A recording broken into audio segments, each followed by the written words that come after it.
right. Hi, everyone. This video might be a little weird because I don't have my laptop with me right now, but I had some time. So I wanted to make a video on triangulation because I think that's one of the manipulation tactics of a narcissist that's so important to understand because it makes you feel crazy and jealous and awful and like everything is ending and you don't understand why. So triangulation, again, is a tactic that narcissists use that involves bringing in a third party to either make you super jealous or get kind of another accomplice. So they might tell them weird things about you that aren't really true to kind of get someone else on their side. So whenever you stand up for yourself, they can say, well, so-and-so also thinks that you're X, Y, or Z, crazy, terrible, jealous, whatever, controlling. So they just manipulate situations really hard by bringing in somebody else and, again, controlling the information that this third party gets. So they control their view of you and they control your view of the third party. So sometimes it is something really sketchy that they're doing. Sometimes it is just straight up that they've started dating or at least heavily flirting with someone else. And sometimes it actually isn't anything, but they want to make it look like it is, again, so that you react, and then they get to call you crazy for doing it.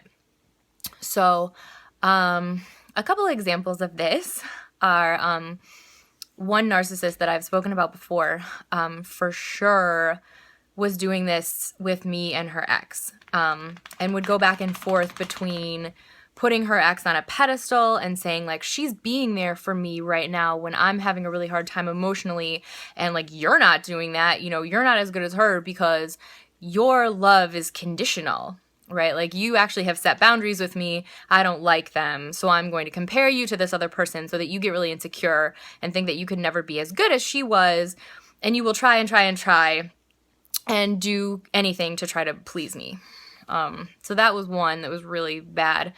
And then, of course, she would try to, I think a lot of people might have a problem with the person they're with talking to an ex all of the time, like on GChat all day at work and calls and texts, like all the time. But she would try to twist it and say, you're overreacting. Like, it's not in that way. I don't want to date her anymore. And she doesn't want to date me anymore, but I just need her here to get through this hard emotional time. So, of course, that was like, well, if you're going to explain it that way, then I need to try to figure out how to not have a problem with this and not express the way that I feel about it, because it's only going to make you push me away more and go to her more. So that was awful. I've definitely had the overt narcissist before her do the same thing. She did it a lot with coworkers because she was a teacher, and teachers work really hard and they spend a ton of time at school and after school and into the night and on the weekends. And that's just kind of part of it. But sometimes when they're triangulating with someone that they work with, of course, it's really hard because then the number of hours that you could be anxious about it are really a lot. And then they also could use the excuse that like, well, we had, we teach the same grade. Like we had to have this meeting or work on this presentation or, get the students ready for this performance or something together all the time. So that was definitely another one that she used against me. And she would even send me pictures of them together. And it was supposed to look like, see, we're not doing anything sketchy. Like, here we are working. But of course, it was like, first of all, why are you taking pictures with this person if you're supposedly like not that close to them or like not actually trying to date them? Like, what? Why would you be taking pictures like this? And they were all, the pictures also were intentionally kind of like, oh, you have your arms around each other, or I don't know, you name it. Just kind of like, I don't know why you're now like flaunting this in my face in the name of proving to me that it's nothing, right? So that was really rough. And there was another person, one of the administrators at the school where she worked, that she would use for that a lot too, and would always be talking about her, like how much time they were spending together, but just, in a way that was supposed to sound really professional, and would talk about how this person thought she was just so great at her job and all these things. And every time I would show up to an event or show up to the school for some reason to pick her up or something, this administrator would not acknowledge me And that's weird. I think a lot of people would think that that's weird. And it wasn't like she was just cold in general if she didn't know you. Because I have seen her interact with other people and she's perfectly friendly. She's an administrator. Like, to get to that level, you have to know how to handle yourself in social situations and with a lot of people that you don't really know very well. But with me, she would not acknowledge that I exist. And even if I would start walking towards her to try to like smile and like I'm about to say hi, she would look away and sometimes just turn around and go down the hall the other direction. And so of course when I brought this up, she tried to make me feel crazy. Why do you think my coworker is, she's straight, as always with all the narcissists I've been with who were, well, they were all lesbians, and they were also a little bit on the more masculine side. And, there are people in the world who like figure out that they think they're straight, and then maybe they're also kind of into masculinity in general, sometimes even if it's on a woman. And I've definitely seen people kind of play with that a little bit, or at least like flirt a lot. And so that was just used against me so much. Well, she's straight. Well, that doesn't mean that you're not like playing around to see if she might also be into you, which was another thing. And it was like, you're so crazy because she's not even into me. But like the way that I've seen you interact really indicates that like maybe, who knows? And that was actually one of these coworkers, is how my really intense discard started, from the one that I was engaged to, the overt one. Because she used to make a big deal, of course, in the beginning of like, oh, I had such a long day. Like, I can't wait to get home to you and I want to spend time with you. And then suddenly during all of our time, like on Friday night, we're going to hang out and we're just going to watch TV and have some drinks and, talk about our weeks.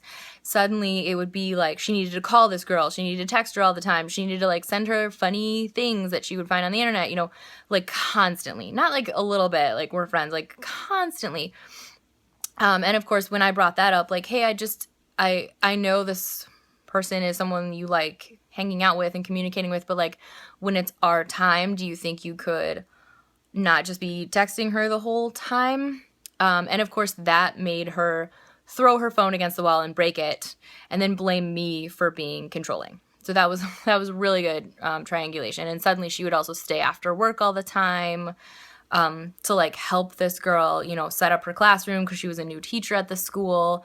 And oh, she just needs me so much, like I know what I'm doing and she doesn't yet. And just clearly this was someone who, was feeding right into becoming a flying monkey, or, at least being like a really heavy source of supply for her, just worshiping her.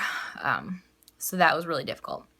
Sometimes triangulation, I've found, also comes in, again, like I mentioned in the beginning, in the form of things that maybe aren't sketchy or like shouldn't even seem sketchy, but they really want you to think that they are, so that they'll have something to hold against you. So the covert one ended up starting to go to the climbing gym all the time. Okay, fine. New hobby or whatever. But she would like use it as a thing to like cancel our plans. Like, oh, well, I'm not done climbing yet. And, it's 11 at night. And so now I've like cut way into our time. Like, it's too late to hang out anymore, even though that was a plan that we had. So like, but I'm taking care of myself. So I need to continue to be here. And you're terrible if you point out that I ruined our plans consistently by like climbing for however long I decide to, even if it's like 4 hours, right? So that was frustrating, but whatever. Until suddenly she started inviting a friend to go with her every single time. And of course the excuse is like, well, we need to belay each other, right? Like someone needs to be attached to you while you're climbing, attached to your harness, like in case you fall. And it's easier if you bring your own person instead of like trying to find somebody there to do it for you. That's fine. But when you go for 3 hours at a time, 3 times a week, and you do the same, like eating into our time that we're hanging out, and you also never invite me, it's just odd. And then you also start texting this person way too much. And so it just got weird. And of course, when I brought that up, it was this huge ordeal, and she like wanted an apology from me for having, pointed out something that like supposedly isn't sketchy. And again, like, plus she is straight. Well, you're interacting with her in a way sometimes that like just doesn't feel right. And so that one was really tricky. And she made it seem like when we're climbing, this is like our sacred time. Like, I need my friend time. You like use that against me too, right? As if I like don't let you hang out with anyone. I need my friend time 3 hours at a time, 3 times a week. Like, adults don't probably see their good friends for that many hours a week. I'm just saying. But that's fine. You're doing your thing. But again, made it seem like it's this sacred time, right? With the two of them doing their thing. And then I found out from the other girl that she invites other friends all the time. She even invited someone that she went on like one date with. And the narcissist's excuse for never inviting me was that, that's just not how she works. Like, she doesn't just invite the people she's dating, right into any sort of situation. And like, I had already met this friend before. So it wasn't even like, oh, the first time we're meeting. So then it was exposed that like, this isn't this like sacred thing for just the two of them. And like, no, it probably isn't anything sketchy. But the point is, you brought in this other person who wasn't me. You could have invited me plenty of times. You knew that is a way that I wanted to spend time with you. Like, I would like to be involved sometimes in the hobby that you have. And you're keeping it from me in this way that's weird. And the threat even was, when I brought up how sometimes it takes a really long time, and like, if we're going to hang out after climbing, then I have to wait and wait and wait. And I can't even like schedule my own life because I don't know when you're going to be done, and you won't tell me, and you won't even guess. Like, why can't you just pick a time and be done at that time if you know when you're starting? Like, say, I said I was going to go meet Elizabeth now, but no, she won't. Like, she has to just be able to be free to do whatever, whenever, and make me feel bad about it. And so when I had said, like, I never see you, like, on these days when you go, because it gets to be, like, 11, and then I just need to go to sleep. Again, there was a huge fight, huge ordeal, and supposedly, I was just this terrible, jealous person. And then the threat was, if you're going to be like this, then you can't come over after climbing at all, because it's just going to get even longer that we're there, the better we get.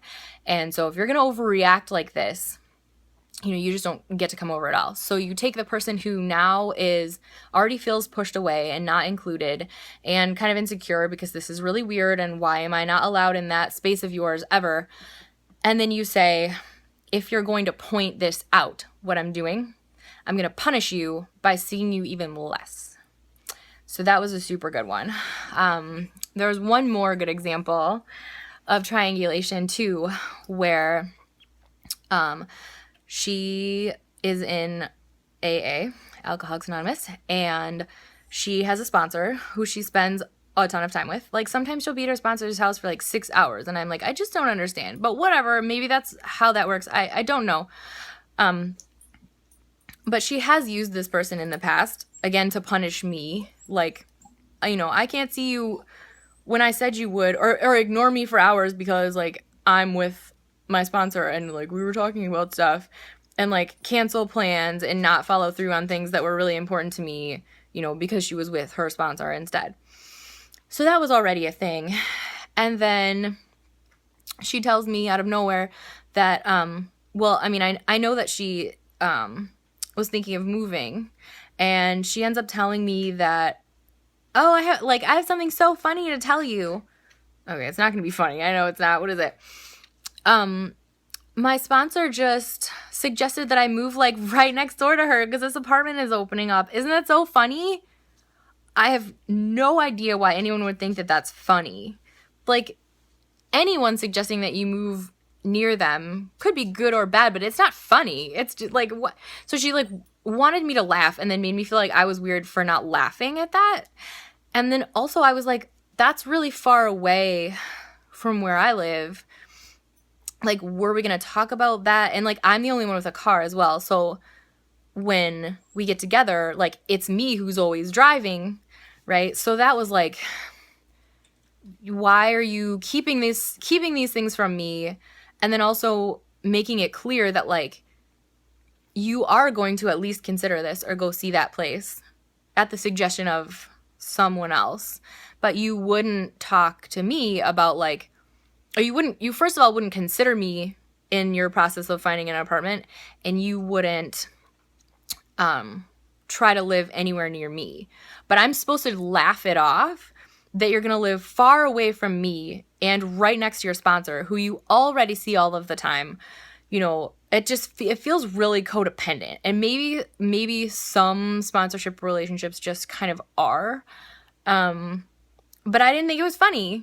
And so I was just like, oh, okay. Like, I was even trying really hard to control my reaction because I knew it was going to get used against me. And sure enough, she started this huge fight, told me that I had overreacted. And then the threat there was, if you're going to react this way, then I'm just not going to tell you anything about my life, right? Like, I'm not going to confide in you, or I won't even tell you things that I think are funny because you're just going to react badly and we're going to start in a fight.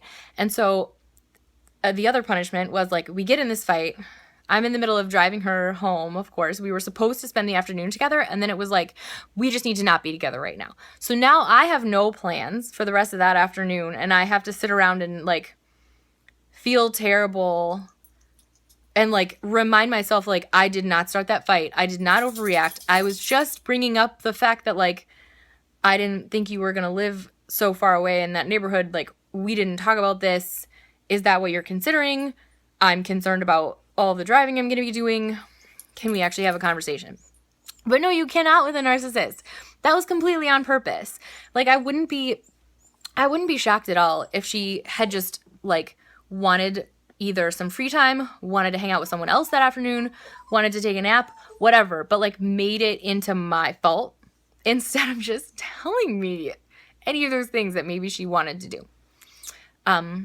So, and I think this is a little bit funny, but I sincerely believe that sometimes she would use her dog a little bit to triangulate me too.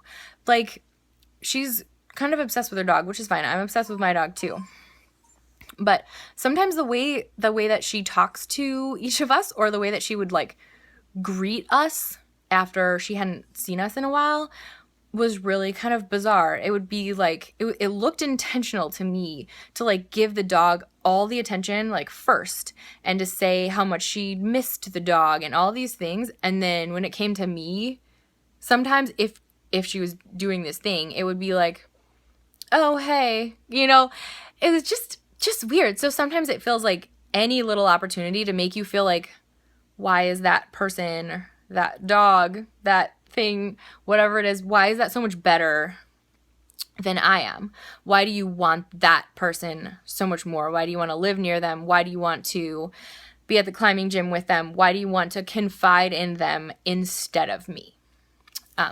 So if you have any examples of those, you should definitely post them below. I would like to hear more because it always makes me feel better and like I wasn't being crazy when I encountered these things. Tell me if any of those related to you, and I hope it's a little bit helpful too if you've had some similar situations, to just kind of remind yourself that you're not crazy and that stuff is intentional, and reacting to it is completely normal, even if you do kind of lose your temper. And often we don't, and we still get blamed for overreacting or being crazy. So you're not. Thank you for watching, and I'll talk to you again soon.